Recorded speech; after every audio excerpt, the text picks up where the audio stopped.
it's got Dr John Roche here. Now he has got many skills, this man, and he is actually the Chief Advisor of Science to the Prime Minister here for New Zealand.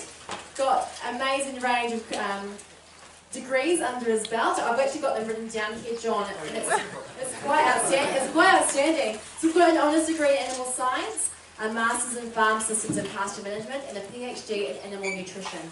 But ultimately, look, the work that John does is driven with a focus on advancing sustainable farming practices and improving agricultural productivity. Now, I have actually got some helpers here because we are high tech here in Taranaki. Watch this. It's amazing. Ooh. Ah, that's good. I think I should have did that so hopefully that's come down, so my apologies on that one there. We have got a couple more to pull off, but what I will do is I will get John to start, just in nature of time, and we'll get the helpers along just to bring this process down. Thank you. Thanks. This on? Yep, perfect. Hey, before they do pull them down, I was actually going to ask you to focus on that one first, because there's a lot of statements there on that poster about people, and to focus on this one as well, which Johnny talked about in terms of the higher than Taranaki average labour bill, with a far lower than average supplement bill, and a far higher than average profitability. So while the guys are sitting up here, like, for those who don't know me, the degrees, yeah, I have them, but I learned a heck of a lot more from working with farmers around the world than I ever learned in university, and I have to tell you that. I went to university to play football. I had to pass exams to stay playing football, and but I was always intent on going farming. And I bought my first farm when I was young, or the bank manager bought my first farm when I was young. And I don't know if any of you heard the subtle point that Judith said, that when they bought the first farm, I think it was 11%, you said? Yeah. When I bought our first farm, it was 9.8%. And we thought all of our Christmases had come at once, that we were back into single digits, because my parents 5 years earlier had been paying 28% bank interest rates at 20% inflation. And then some currency speculators played with the British pound the following year, and interest rates went back to 19.5% again. And before COVID, I was paying 0.75 of 1% on that same mortgage. So it just shows you, tough times don't last. Tough people do. And it's worth keeping that in mind when the going gets tough. But look, there was a couple of epiphanies, and I have a huge amount of imposter syndrome standing up here, having just read through the notes and listened to the people that are making it happen. So that's the how you do it, how you put it into operation. I'm going to talk a little bit about the theory in a second. But a couple of epiphanies came to mind. So bought a farm in Ireland back in the early 90s, got heavily involved in converting farms in Canterbury in the early part of the 2000s. When I was young enough to know everything, 2006, we went to the US to set up a couple of dairy farms over there, a couple of grazing dairy farms. We were 20 miles from the Mississippi. About 3 weeks after we turned the key on the shed, the Mississippi came to visit, and 20 miles from the Mississippi, 75% of the farm went under the Mississippi, and it happened 3 years in a row. That was right at the start of the world financial crisis. Milk prices tanked, and of course with the world financial crisis, most of the banks got into trouble as well, and I can tell you when a bank gets into trouble, the people they're lending to aren't immune to that trouble. So we learned a lot through that process. Again, learned a heck of a lot more than I did in university. But a couple of things I learned. Look, milk prices on the floor. It was the lowest milk price in US history, what we were told. Because we were non-US citizens, we weren't open to the subsidies that weren't paid to US farmers. So we were stuck with that lowest milk price. We couldn't afford to pay the bills. We couldn't afford to buy supplements. And I still remember doing a farm walk in 40-degree heat. Thankfully it was irrigated, so I could stop under the pivots every now and again. And looking at the milk docket and seeing that the cows were still producing milk. And we were actually starting to pay our bills. And by the time we had to end that business, and we did, that's a long story, we'll be here a long time for us to tell you all of that, we were paying all our bills and paying interest. At the lowest milk price in US history. And so the epiphany came was the average American farmer at that stage was losing $1,000 a cow. And what I learned was when you're losing $1,000 a cow, milking more cows is not the answer to the solution. The second epiphany came to me when I was at home. So after that, I got into bed with a private equity firm who were interested in setting up a business in the US milking 70,000 cows. And look, it sounded incredible. I was young. I had a huge appetite for this type of work. But I remember being at home, and this was why I wanted you to remember what was on these posters. I remember being at home, and the local farmers, of course, knew what we had been trying to do.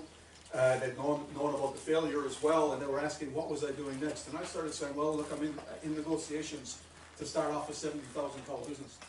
Now, for those of you that haven't been to Ireland, the average farm size at this stage was 35 cows. So, 90% of farms were less than 50 cows. And here I was talking about setting up a 70,000 cow business. And I didn't think I was bragging, but I might have been standing about 6'3" with a 50-inch chest and a 32-inch waist. I might have had that Superman look going. And my old man was with me. And we sat back into the car afterwards, after the conversation, and I was driving, I was clicking the seatbelt, and the way you know when someone is looking at you. I could feel his eyes boring through the top of my head. And I looked up, and he said, you've only one family to feed. How many cows do you need to milk? And it just left an indelible impression in me as to what was driving me to do the things that I was doing. Because the statistics I didn't tell you was, for the first 4 years of my eldest son's life, I spent 200 nights each of those years away from home. I had buried us in so much debt that I had to bury myself in so much work to actually get us out of it. There were consequences to me making the decisions. There were personal consequences to me making the decision. So why am I rabbiting on about that? I think I had a brief chat with Dan and Monique a couple of weeks ago, and I got the impression, that the team was important. That yes, the profitability was important, but the sustainability of the team and the enjoyment of the work was important. We've heard exactly the same thing here, and that it's not just profit at all costs. It's a sustainable profitability for the people, for the land, and for the generations to come. So, I just wanted to start with that little bit of an introduction. What am I going to talk about? Well, what do I always talk about? I love coming to Taranaki. I don't get to come often enough, as you can see from my translucent white legs and my arms. I don't see a lot of sun anymore. I spend an awful lot of time polishing a seat with my ass and pushing paper around. In fact, I was saying to Kirsten earlier that my brother refers to me as a gentleman farmer, and anyone that's shaking my hand today would probably agree, because it has got soft, embarrassingly soft. But I love coming to Taranaki. Coming south over Mount Messenger has always felt like coming home since I arrived in New Zealand more than 25 years ago. And so it's great to be here, and I really appreciate the offer from this meeting. But what I was asked to talk about was supplementary feeding. So a little bit of it talked about by Johnny last. And so I've got a few things up here. I'm going to do this really quickly so that we leave enough time for questions, etc. So back to some of the theory before I come to the practice. When we feed an animal anything, including a human being, except we don't tend to listen to our internal signals as well as most animals, we blunt their hunger signals and we make them less driven to eat. A huge amount of the work I did with Dairy MZ, actually was probably Dexel back in the day, was looking at the brain chemistry of animals when we actually fed them supplements. What happened to their hunger signals, what happened to the satiety signals. And I can tell you, if you feed them silage, or if you feed them grain in the shade, or if you feed them palm kernel, they stop producing hunger hormones, they start producing satiety hormones, and they reduce their intake of pasture. Here's another little tangent. I was working on a hormone called ghrelin, because I thought a hormone called glucagon-like peptide was just a distraction. Any of you have heard of Ozempic? Yeah, it's making people billions of dollars around the world. That's glucagon-like peptide. I picked the wrong hormone. So we were working on ghrelin as a hunger hormone, and what we found was when we fed cows, their ghrelin levels dropped, and as their ghrelin levels dropped, they stopped eating. And so for every kilogram of supplement you feed a cow, she will graze for about 12 minutes longer, on average. Obviously, it's dependent on how hungry she is to begin with, which is what this table is about here. So what I got here, and this is taken from a whole pile of research done all over the world, but collated by an incredible scientist in Australia top bloke, Richard Stockdale, lovely guy, great scientist. Pity he was Australian, but you know, we all can't be perfect. But he collated all of the work that had been done in the world on feeding cows supplements and created equations that allowed us to determine what was the size of the response and what was the size of the substitution rate. And so the more pasture you fed, the greater the substitution rate and the lower the response to supplements. Sorry guys, I'm standing. I realize I'm not very narrow to look past. And the more supplement you fed, the greater the substitution rate and the lower the response to supplements. So if you pick a case where you've got cows that are being fed, let's say 10 kilograms, we're in a bed spray, 10 kilograms of pasture, and we're putting in 5 kilograms of supplement, then you've got a substitution rate of around 40%.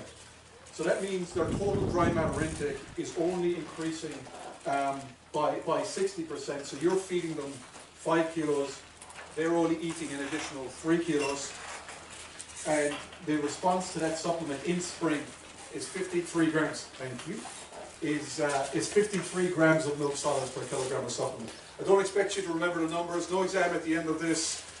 We can easily pull this table out for you guys as well. But the other critical thing, and I'll leave this one here so that you can ask questions if you want afterwards, is most people believe the best time to feed supplements is in early lactation. That's when the cow is peaking. That's when she's at her, you know, we're trying to get her pregnant. It's when we should get the greatest response to supplement. And yet, what should be obvious here is that the substitution rate is greater in the spring than it is in the summer, and it's greater in the summer than it is in the autumn. Our lowest substitution rate, so the lowest reduction in pasture intake when you feed a supplement, is in the autumn. The highest is in the spring, and the double whammy here is what she's substituting in the spring is incredibly high quality. What she's substituting in the summer and the autumn is not always as high a quality. And so our greatest responses to supplements are in the autumn. It's counterintuitive. That's not a reason not to supplement in the spring. Sorry, so I'm not suggesting that. I'm just saying from an awareness point of view.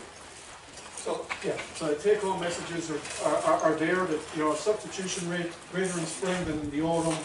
It increases with pasture dry matter intake and it increases with supplement dry matter intake. So it's not a constant, and we need to bear that in mind. So, talk very much about marginal milk, or marginal economics. This is, again, a funny one. I spoke at the Pasture Summit back in 2018 on marginal milk. And I still remember there was a particular consultant sitting in the front row, busy scribbling notes. Now, this particular consultant, he and I wouldn't necessarily have agreed on the use of supplements and the profitability as he was proposing it. But he put out a newsletter to his clients in the following month and saying, hey, we need to pay more attention to this marginal milk. Some of the milk we're producing is probably not making you money. And one of my friends, a dairy farmer in the Waikato, sent me the newsletter and he said, this must really piss you off. You come up with this concept and somebody else steals it for themselves. I had to break it to him that I'm fairly sure that the pharaohs used to talk about marginal economics. I certainly didn't invent the concept. But to get us all on the same page, a top-class farmer, from a production point of view, from an economics point of view, from a pasture, from an animal husbandry, and tertiary educated. So he had done economics in university, and yet he had never learned about marginal economics in that case. So, if we take the base milk, and I've done my best to model this on Taranaki data. So, a 190 hectare farm producing 926 kilos of milk solids per hectare pasture alone, no supplements in the system. It's costing them about $6.53 per kilogram of milk solids, which I think was very similar to the Taranaki average that Johnny was talking about earlier with Paul. Now, if we put supplements into the system, we know that the average cost of milk production goes up. So it goes up to $7.06. Now, $6.53 to $7.06 doesn't sound like a huge change in the average cost of milk production. After all, we have produced an extra 80,000 kilos of milk solids. But by knowing those two figures and being able to compare these two systems, we can tell that the average might be $7.06, but the cost of that extra milk, that extra small bottle of milk that we've got here, was actually $8.23. So that's what we're talking about when we're talking about marginal economics. How much did it cost me to produce the extra milk. If I'm not using nitrogen fertilizer and I apply nitrogen fertilizer, I grow more grass, I produce more milk, how much did that milk cost me? I'm not feeding palm kernel, I put in palm kernel, I produce more milk, how much did that milk cost me rather than all of the milk? Because it's that allows you to understand, am I working harder for no gain, or actually am I working harder and making more money out of my efforts? So that's the key thing. Now, the bottom line, the only difference between the top line and the bottom line, is this is a very good response to supplements. So this is the top response to supplements we see on the type of pastures we see in Taranaki. So you go to Northland, you'll get maybe slightly better responses because you've got slightly crappier pastures.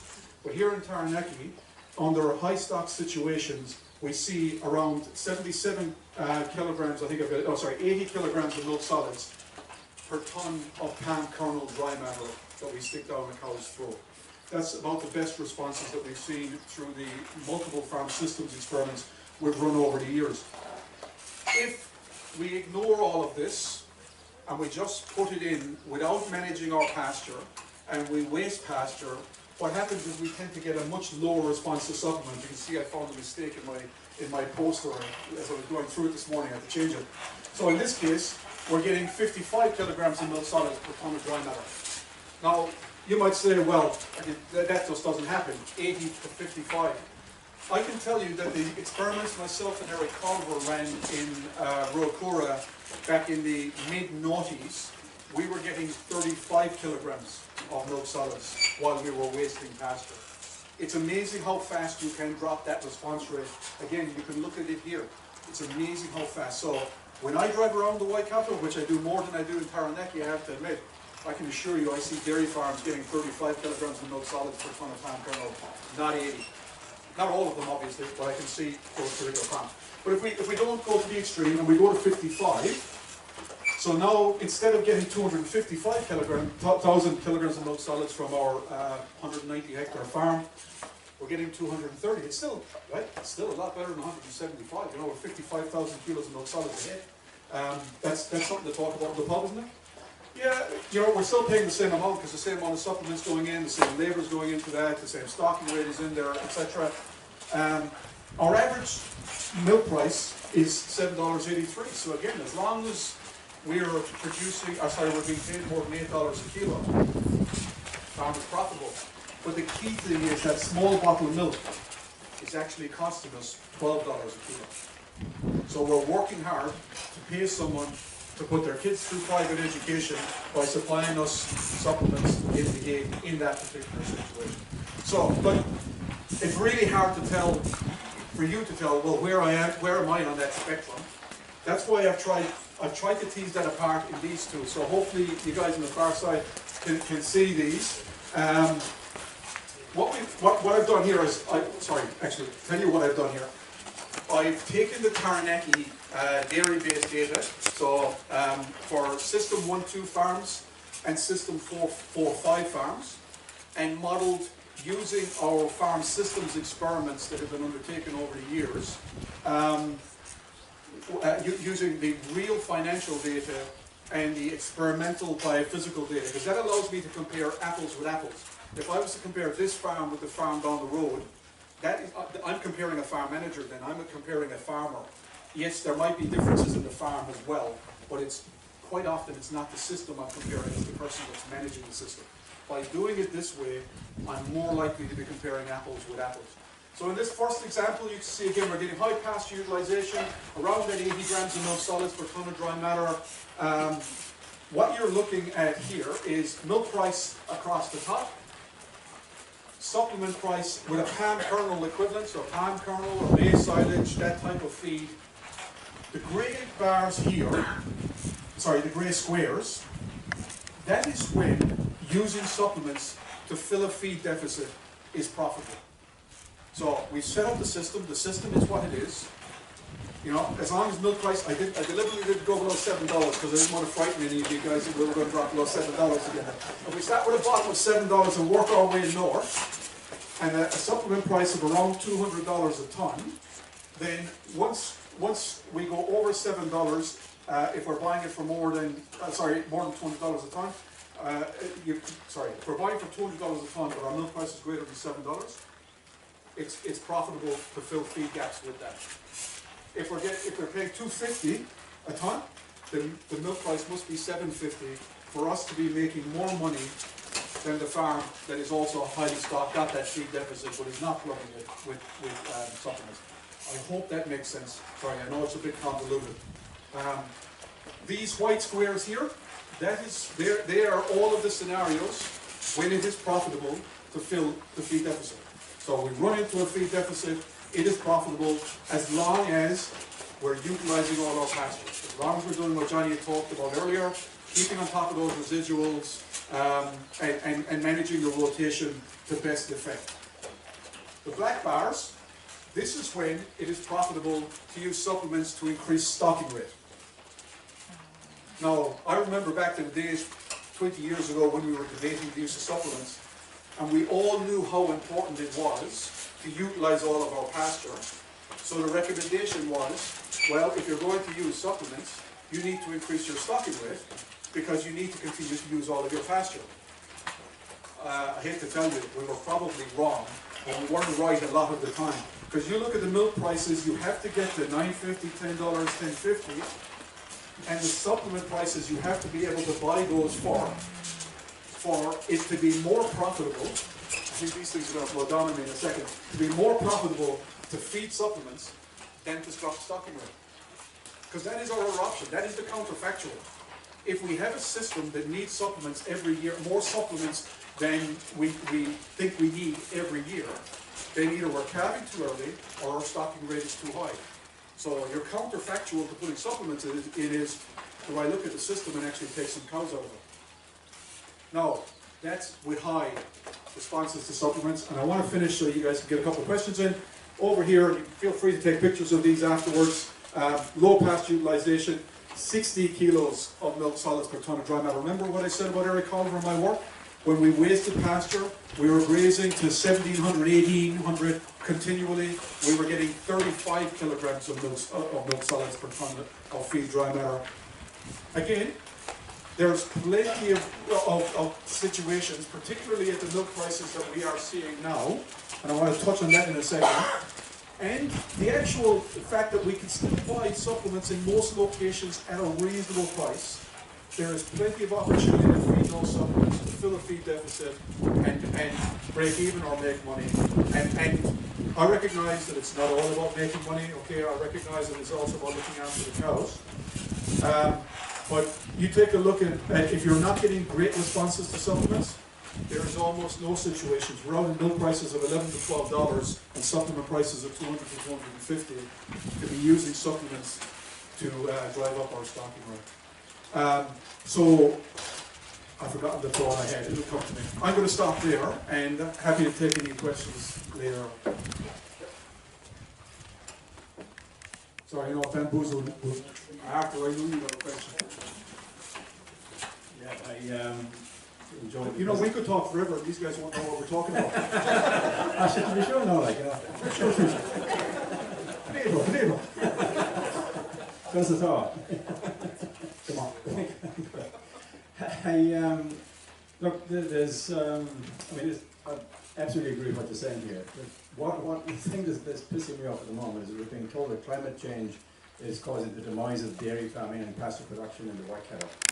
I would argue that they need to look at it bloody hard at all the feed towers that have gone up on every cow shed, and that the utilization is masking, is actually presenting a problem which doesn't necessarily stand the rigor of science. Your comment. Oh, I don't disagree. I don't think the work has been done. I agree with you. Look, climate change gets blamed for everything, and I think we have seen changes to systems that are definitely, in my drives around the white cattle, eroding our pasture utilization. There's no question. I think you and I have had this conversation probably a decade ago. That the droughts that we were experiencing, maybe 1 in 10 years or 1 in 7 years, we're probably now experiencing 1 in 3 or 1 in 4. I think that's quite clear. So there is impacts there, but I think you're absolutely right. That work should be done. Yeah, we're also getting probably better winter growth than what we're used to. Absolutely. Yeah. Yes. So all the pasture growth isn't necessarily the time of fast people are saying. Absolutely. Can you guys understand Arthur on that side of the room? Yeah. So he just said we're probably getting more winter growth than we used to as well, which is absolutely true. And Unfortunately, well, and particularly here in coastal Taranaki, or down towards the coast in coastal Taranaki, we've seen people take fairly extreme solutions to that and go to autumn calving because the summer has got so dry as well. But I think the work that was done in the 70s and 80s and 90s by Arnold Bryant and his contemporaries, some of that needs to be repeated to see where is the magical calving date for the new pasture growth profile that we've got. I agree with you. Just a final comment, I would love to see dairy and carrying on doing cage cuts everywhere. I think that's stuff. I'll ask them the next time I see them. Thanks, Arthur. You talked about when we start to leave pasture at 1700, how much we're substituting, and a lot of the data comes out of the South Island where they put on 4 mils of rain every single day. So is that number right for Taranaki? It's a good question, actually. I would say most of the data doesn't, and the Canterbury farmers would say most of that data comes out of the North Island, so it's irrelevant to Canterbury farmers. A lot of the work that I'm talking about there from Richard Stockdale's work, that will have been done in the same era that Norm Thompson was doing it here in Taranaki, we were doing it in the Waikato, and we had regional farms around, so there is a lot of data in New Zealand to support that. So I would say those equations are probably far more relevant to Taranaki than they probably are to Canterbury. So the numbers about right? So that's, thank you for bringing that up. So the question was, is the number right, 1600? Let's say 4 to 5 centimeters, because my 1500 would be very different to other people's 1500. I appreciate you bringing that up. I've forgotten where I was. That we've had that debate many times before. The height doesn't change, but the base pasture does obviously change.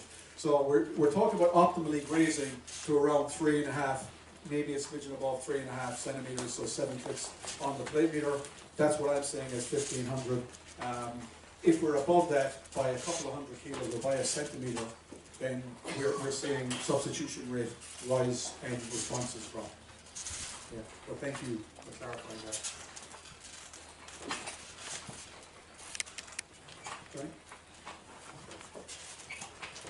Yeah, the way you're listing the response consoles per tonne of dry matter, I'm probably more used to hearing people talk about taking 12 kilos of something that should produce 1 kilo of salt. Is this the other way around of looking at that? It is. Sorry, I should have probably reported what there, Johnny. So this, when you think about it, 77 kilograms of milk solid per tonne of dry matter is just over 12.5 kilograms of dry matter to produce that kilo of milk solids.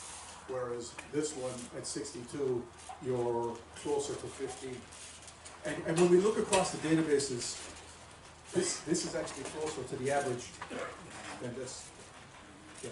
And I think that probably explains some of the numbers that you had up here already, is that when you're employing your supplements, you're putting them in, you're very focused on pasture, you said pasture first, you're very focused on pasture, so not wasting pasture. When you don't waste pasture, you get good responses to supplements. The key thing, and it doesn't, the 1.75 ton of milk solids trial that John Penno, I think Arnold Bryant started it, John Penno ran at Ruakura. The response to supplements, this biological response to supplements, was exactly the same whether you were filling a feed deficit or whether you were increasing stocking rate. The biological response was the same, which is what Johnny's talking about, 12.5 kilograms of dry matter per kilogram of milk solids. But when you're about 55 to 60% of all of your costs are per cow costs. So when you do a partial budget or a marginal analysis and you say feed is costing me this much and I'm getting this much milk out of it, and we add maybe 10% onto the cost for feeding costs, that does not account for the additional electricity, the additional vet med, the AI, all the other expenses that we actually churn through per cow. And that's why the actual marginal cost of milk from driving up stocking rate is so much more expensive than the marginal cost of milk from plugging a food deficit. Alicia. Is there any I could hear. Is there any research on response to supplements and the change over the last 18 years in New Zealand? There probably is if you dug into a lot of the work, but it probably hasn't been presented that way. However, there has been no, if you go back before that, there was no change in response to supplements from the 1960s through to the 2010s. So So I don't think our genetics or our pastures or our feeds or even our knowledge of nutrition has changed to the extent that we should have expected it. And I'm talking total response. So your immediate response will be greater than it was in the 1990s and the 1970s because those animals were not driven to produce as much milk, and therefore they put more on their back. And we've seen that the strain trial, 1970s cows, 1990s cows, and North American cows. And when you fed the 1970s cows the same as the 1990s cows, they got fat towards the back end of the season, which means you could milk them for longer. You didn't have to dry them off in condition store, things like that. But the total response to supplement wasn't hugely effective.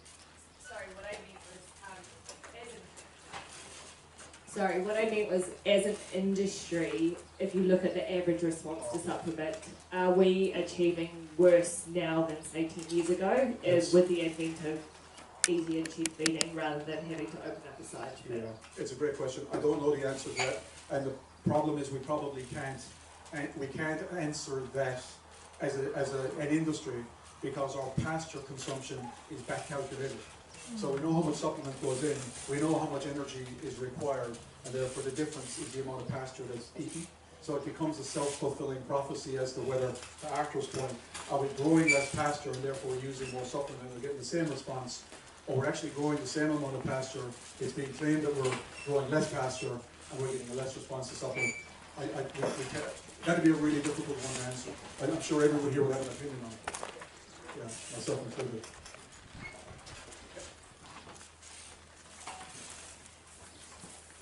Last one, Steve. If I ever wanted to establish what one of these graphs is relative to their farm, what's the simplest way for them to do that? So I would imagine that these are I mean, one of the problems here, and this I should have thought about this a bit more. 4679 is not going to be more profit than 4678. These are approximate figures, so just bear that in mind. Arnold Bryant used to joke that we could measure pasture down to 2 decimal places, but he was actually only joking.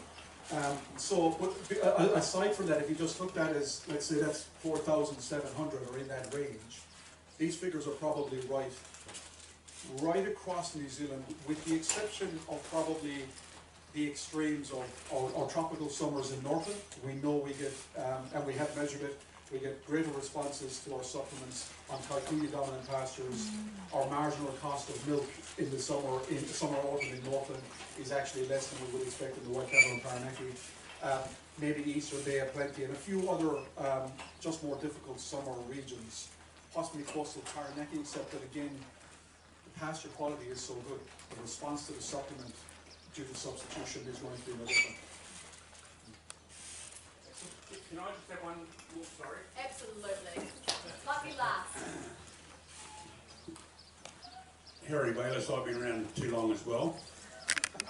You keep on referring to Arnold Bryant and Norm Thompson and science in that time, John Pino.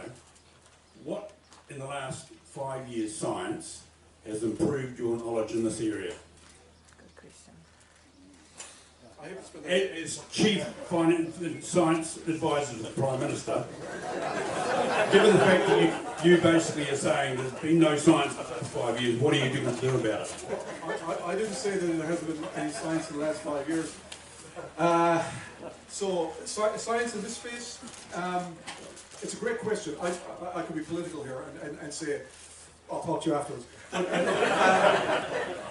I don't think there has been a lot of supplementary feeding experiments to try and tease these apart in the last 5, even 10 years. And that's probably because we've done so many of them, collating them the way Richard Stockdale did.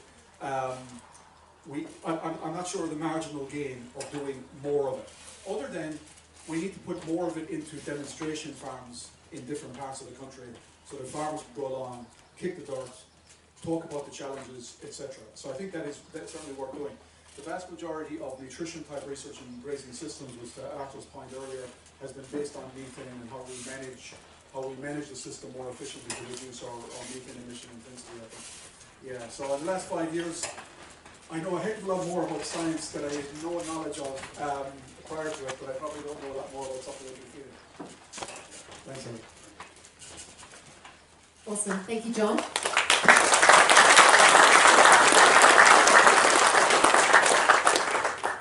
Before we disembark for our next adventure, I've got 4 things to touch on. One, when John was talking around expenses that get built into this, so for every dollar spent on supplement for our Taranaki dairy-based starter, you see the additional 58 cents built into your expense structure, whether that's labour, fuel, R&M, and so forth. When we're talking around pasture, over our 15 years data, again from dairy-based, from Taranaki data, for every tonne of pasture and crop action, we see a correlation of another $370 of profit per hectare. So that's that one there. I had a 4th one, but can't remember what that was. Supplement price calculator, we do have those tools online. So if you are wanting to work out what that's going to cost you with the different rates of post-graze residual, use that calculator, absolutely free. 4th one, most important one. We've got these tags around our neck. This is where we're going to next. On there, you will either have Group 1 or Group 2 at the top of that lanyard there. If you are Group 1, we're going to be going straight over by the solar panel. So there is like a little gateway, go back around and through. You'll be able to get there. Group 2, you are going back down the tanker track and then across where you saw the panels already preset at registration. We are on a tight time frame. These boots are made for walking and we will use those very promptly.